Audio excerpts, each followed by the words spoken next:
স্বরূপ বিশ্বাস বলছেন যে স্বাস্থ্যসাথী কার্ডটা অতটা ভালো নয়, অন্য প্রকল্প বেশি ভালো। এর উত্তর আমার মনে হয় সবচেয়ে ভালো দিতে পারে অরূপ বিশ্বাস। তিনি রাজ্যের আমাদের মন্ত্রী এবং গত 13-14 বছর ধরে মন্ত্রী, এবং তিনি সমানে স্বাস্থ্যসাথী কার্ড নিয়ে, স্বাস্থ্যসাথী প্রকল্প নিয়ে রাজ্য সরকারের হয়ে গ্রামে গ্রামে প্রচার করেছেন। এবং ওনারই ভাই, ছোট ভাই যদি প্রশ্ন তোলে এনার স্বাস্থ্যসাথী বিমাটা অতটা ভালো নয়, তার উত্তরটা আমার মনে হয় বড় দাদা দেওয়া উচিত। এবং যেখানে কোটি কোটি মানুষ গ্রাম বাংলার যারা এই স্বাস্থ্যসাথী প্রকল্পের মাধ্যমে কত মানুষের পরিষেবা পেয়েছে সেটা অজানা নয়। আমরা এটাও দেখেছি স্বাস্থ্যসাথী প্রকল্প একটা অ্যাওয়ার্ড উইনিং একটা প্রকল্প মমতা ব্যানার্জি সরকারের, এবং এই প্রকল্পটা অন্যান্য রাজ্যে সরকার জেতার পর এই প্রকল্পটার নাম চেঞ্জ করে তারা তাদের রাজ্যে এটা ইউজ করেছে। এটা আমি বলছি না, আপনারা সবাই জানেন।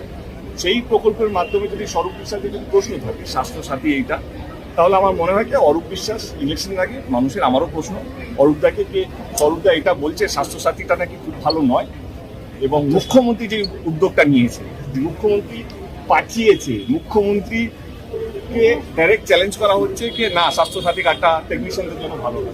আসুন জিজ্ঞেস করুন এই টেকনিশিয়ানদের। আমি একটা এক্সাম্পল এখন দিলাম যে একজনের স্বাস্থ্যসাথী কার্ড ছিল না, তার খুব সিরিয়াস এমার্জেন্সি করে তার কার্ডটা বার করা হলো, তিনি এখন হসপিটালে যাবেন।